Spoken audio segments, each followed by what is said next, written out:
I knew that it should be a revenge story, partially because that's just most of these Viking stories are revenge stories, but a good revenge movie works, and I felt that if I could find a really simple, mythic, clear tale that this audience could relate to and understand, then I could indulge in the material world and the inner and religious and mythological world more than if the story was complex. And so, really quickly, I discovered the story of Amleth that was written by the Danish historian Saxo Grammaticus. And Amleth was the source material for Shakespeare's Hamlet, also known as The Lion King. And so when I had this story, uncle kills dad, steals mom, son goes on revenge. Everybody knows this. This just works. So that was really exciting. My biggest misconception about Vikings was just that they were, big, stupid, raping, pillaging, and look, the Vikings did a lot of terrible stuff. And I don't shy away from that in the film. But what got me fascinated was the rich mythology and poetry.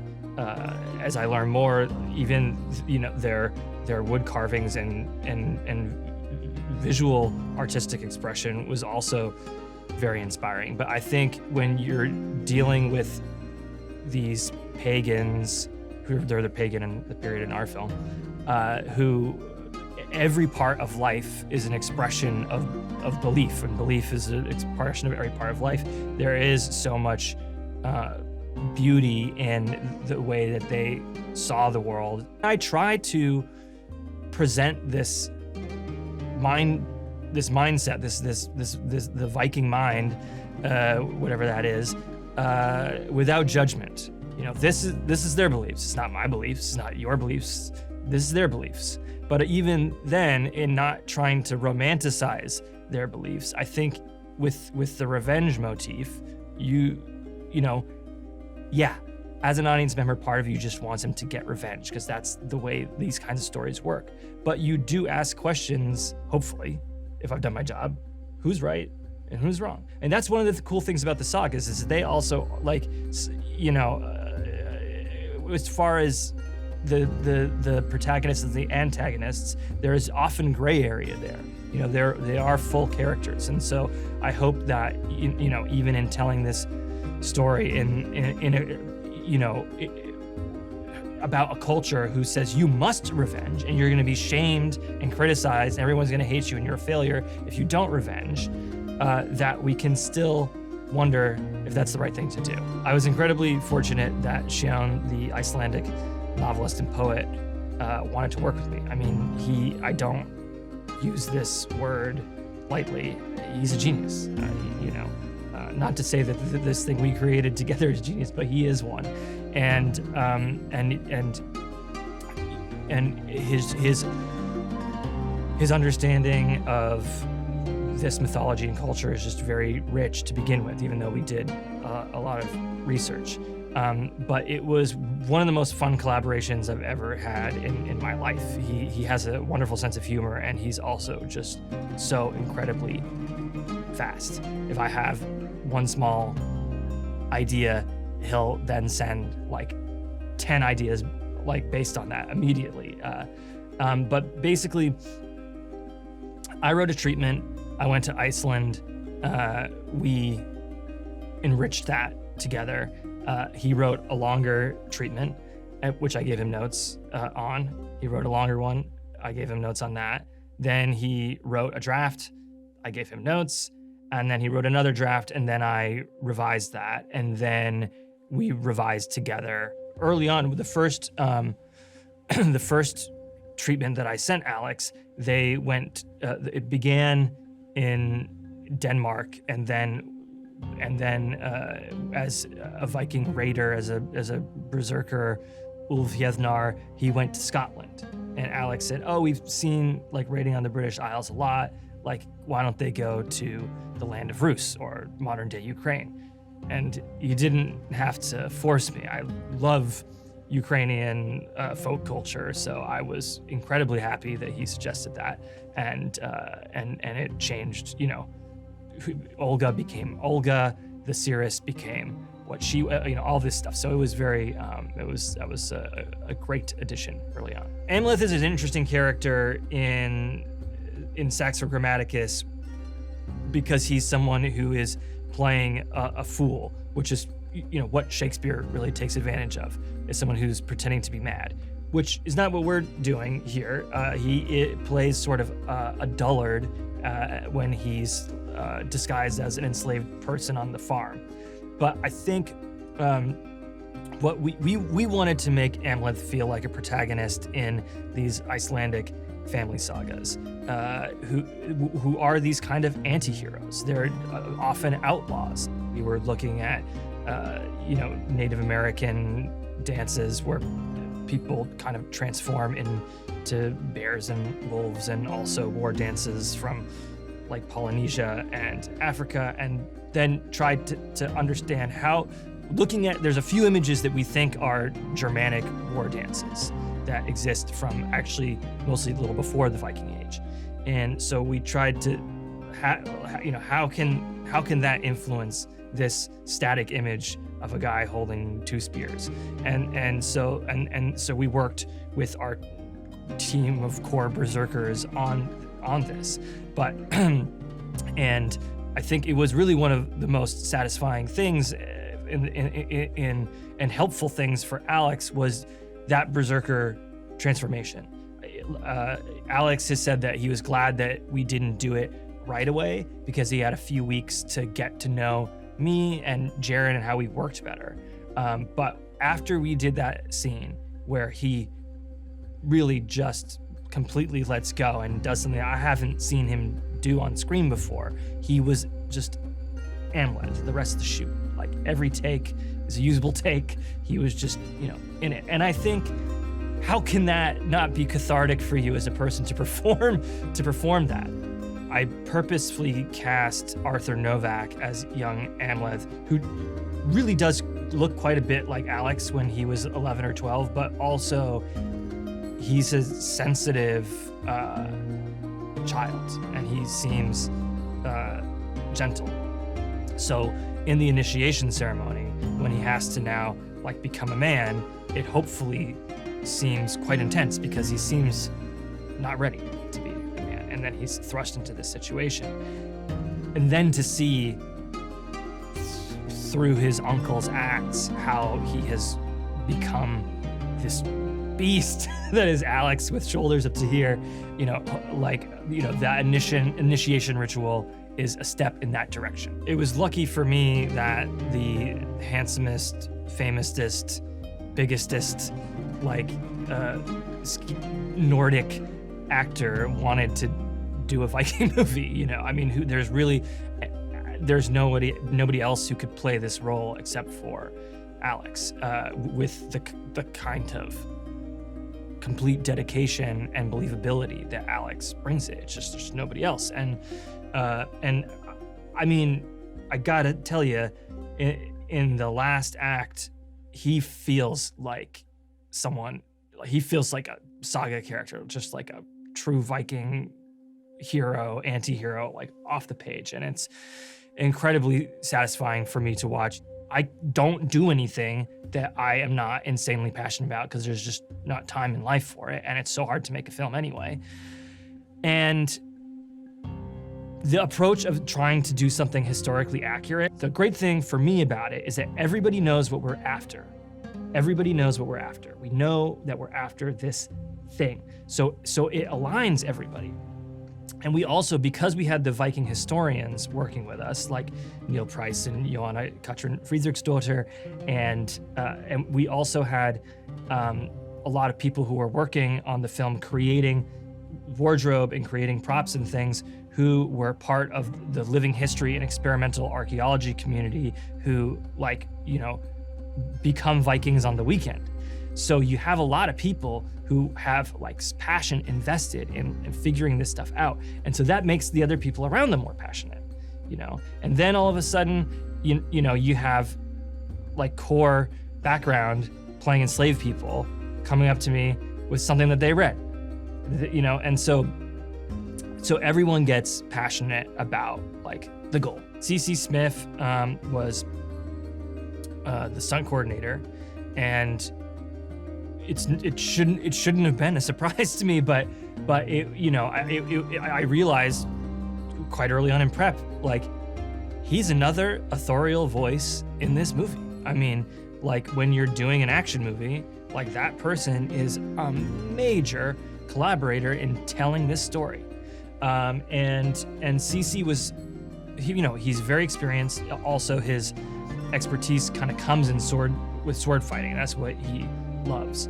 And I shared with him a bunch of YouTube videos of this, of people who, like, hypothetically think they know how Vikings fought based on, why is the crossguard so small on their sword? People must have realized a bigger crossguard would give more hand protection. But then this guy's kind of arguing because the size of the shield, there's a reason, whatever. But we looked at that kind of stuff to think about how can we create some fighting styles that are new. So Jaron, my DP, and I, we would go and watch CC rehearse these scenes with his guys. And then Jaron would be with an iPhone trying to figure out the camera placement. And so we were having to work together in working in this fashion where there's all these long takes. Like, how can we work? Again, the whole thing becomes a machine. It becomes a big dance when you're working in this way. So we were constantly, constantly improving to make it more holistic. Tommy Dunn made our weapons, and so Craig, the production designer, Linda Muir, the costume designer, they know how I work, and everyone else didn't. And this idea that don't look at pictures of Viking swords and then design a cool one with a dragon on it. Just make me that sword, or make me like that sword hilt with that blade, maybe that pommel. But that's it. It's like, just do the research. And it was actually hard for people to wrap their minds around at first. Everyone got there and everyone enjoyed it. But Tommy was the first new person who was like, you want me to make museum replicas? Got it. And he made, really incredibly beautiful things. How do we create something simple that's based on the research entirely, that also feels like something that came out of a post-tribal civilization and just feels grounded? And how do you make basically wool tunics, and that's just about it, like, cool without trying to make them cool? Part of it is the actor's attitude, and luckily, Alex Skarsgård and Anya Taylor-Joy, they can make a potato sack look great, But it was challenging. And the other thing that was also challenging, and this was true with all of the material culture, is that to a modern eye, if you traveled from Iceland to Russia, people dressed more alike than you'd expect. Because also, the people are trading and raiding, and so all this stuff's getting passed. There are certainly very different things, but we had to focus on the differences in order so that when we go to the land of the Rus and we're with this Slavic village, you understand, like, this is a community that dressed very differently from where Amleth grew up. King Orvandil Warraven is played by Ethan Hawke, and he is a handsome, proud Norse king of a petty kingdom north of Scotland called Hrafnsey, or Hrapsey, as Icelanders would pronounce it, which is insane, and it means Raven's Island. None of that's in the movie to that specificity, but so you know. And then Gudrun, Queen Gudrun, is played by Nicole Kidman, and she has some secrets that shall not be told on this EPK. Nicole was great, and I'm not. I'm not. Look, this is only my third film, but I've been doing it long enough that I don't tend to like get intimidated by actors, and certainly on set, we had a great relationship. But the first time I was going to meet her, I was a little bit like, I'm gonna meet Nicole Kidman, and so we sat down at this Italian restaurant in Nashville, and we were kind of talking like, how was your flight, blah blah blah, and then after 90 seconds, she was like, just so you know, I'm going to do the movie, and then we talked a little bit, and she said, this script has teeth. I don't read scripts that have teeth, which was cool. But she also gave me a lot of notes about her character that were incredibly good to make the character much more rich and nuanced. Clearly, is an accomplished Viking swordsman. He has a little bit of a Viking Richard III about him, which Claes does really well. And I think that, him always feeling like, am I as good or better than my brother? I should be better, but am I actually better? But I'm gonna kill him. But like, I killed him. And I think even though he is like scary and formidable, that tension and that subtlety makes Fjolnir very interesting. And also, this is something that Alex and Shion and I wanted from the beginning, was also that Fjolnir is more nuanced. I love Willem, Willem's one of the greatest actors who's ever lived, in my humble opinion, but I think that, it should, I would submit that as a fact. And I'm lucky that he likes to work with me. And I think it was great because we'd already worked together on The Lighthouse, he knew what Jaren and I were up to. Anya Taylor-Joy plays Olga of the Birch Forest, who is a Slavic woman and a white witch who is enslaved by the Viking mercenaries that Amleth, for a time, is employed by. And he sneaks aboard the slave ship that's bringing Olga and some other enslaved Slavic people to Iceland. And I think,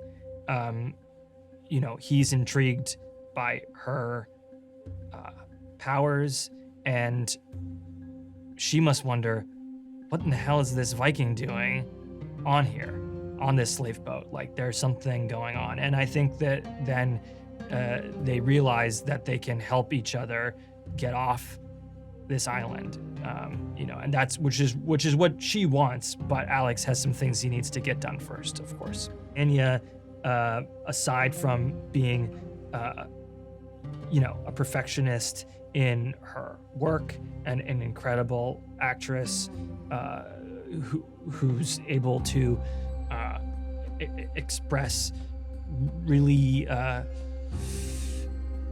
deep subtext with a simple line. She's also super professional, and she a lot of times was almost a background character in some of these scenes, like where and a lot of actresses might have asked to use a double, but she was there with her shoes off in the mud in the freezing cold, and being again a leader for everyone to respect and say, like, this is how you conduct yourself on a set. I asked my friend Robin Carolyn, who is the composer along with Seb Gainsborough. Robin had collaborated with Björk a lot, and so he'd been to Iceland a lot, and he's also half Icelandic. So I asked Robin, what should we do while we're here? And he gave us touristy things to do and some not so touristy things to do, and he said, you should hang out with Björk. And I was kind of, I said, please, it's fine. Like, no, that's okay. You don't need to. And then Björk texts me suddenly saying, please come over to my house for dinner. I'm making salmon and I'm inviting my friend Shion and his wife Ausa. I think you guys would really get along with them. And I said, to myself, I don't even know you. Like, why do you think I'm gonna get along with your friend Joan? So Björk hosted this lovely dinner, and her daughter Doa was also there, who is also in the film, but she was like 12 or 13 at the time, something like that. And then, yeah, Shone and I started talking about early modern witchcraft. We hit it off. So Björk, in many ways, and Robin like engendered this movie. Björk did have input on her costume. It was,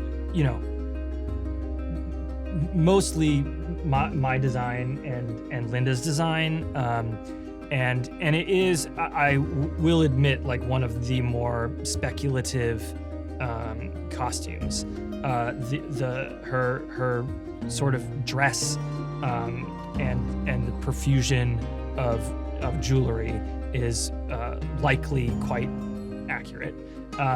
The headpiece is a more ancient version of something that is based on Ukrainian bridal headpieces that are more from like the end of the early modern period into like the 19th to 20th century. But we tried to create a more ancient version of that, and it, as if as a seeress, she's wedded to the gods. And then the temporal rings on her headdress are again accurate. But then Björk wanted a third eye, and she also wanted her eyes to be concealed. And so there are, if you'll notice that the women wear cowrie shell headbands in this particular village, which is based on the kind of headgear from this Ukrainian tribe who are called Severians. They didn't call themselves that. We don't know what they called themselves, but that's how we refer to them. But I think, like, given where some cowrie shells are in certain burial sites, we felt we could justify lowering them to be here, and that was something from Björk, and I think the third eye is really cool. Robin and Seb sort of worked with a Danish guy named Paul Huxbro, who's a musicologist who specializes in what actual Viking Age music might have sounded like, which we hear in the diegetic cues in the movie, and they tend to be a little bit more like hey nani nani and like medieval than we think of like Viking stuff. But through their exploration of the real stuff and like Nordic melodies and exploring what the capabilities of the ancient instruments, and then being inspired by like the better stuff of this neofolk, they've created a really cool, like muscular soundtrack that I am really proud of. Ingvar is the Laurence Olivier of Iceland, and he's like fairly unknown here, but I mean, he plays the third seer, and he has to go toe to toe charisma with Defoe and Björk, and he totally succeeds. I mean, like that. I love him in that scene, and also he tends to play sort of depressed Icelandic policeman in Nordic noirs. So this is like the complete opposite of the kind of roles that he usually plays. And additionally, he because of someone who traveled to Hebede in the Viking Age and talked about Viking singing coming from their throats and sounding like the growling of dogs. There's the hypothesis that throat singing was part of like Viking singing culture, and Ingvar taught himself to throat sing for the role, which is also really cool. The thing that made me want to make a Viking movie was the Icelandic landscapes, the awe of these landscapes that feel before time and without time, because they're just so epic. and you felt like, when I felt like, silly as it is, like when I didn't even know anything about them, like the Norse gods have got to be here, man. Like they've got to be here. And so when you are telling a mythic tale like this, like you want to have these mythic landscapes to set it in. The Northman is a story that everyone can relate to and be familiar with. It is like, the story of a son seeking his father's vengeance. It's a story about family dynamics. It's a story about love, and it's an exciting adventure movie. I think that we think we know Viking stories, and we think we know these kinds of epics like this, and to a certain degree we do. I'm making a movie for a broad audience in a way that I never have before. It really is intended to be something that like everyone can enjoy and eat their popcorn to. There are set piece action sequences, which is something that I've never done before. But also, because it's character driven, hopefully you walk away thinking about the movie, and as much as you also were literally entertained. I must say that even I, in the age of COVID, have been able to watch things at home in a way that I've found more comfortable doing, and as a filmmaker, I've tried so hard my professional life and before that, just as a movie lover, to always see stuff in the theaters.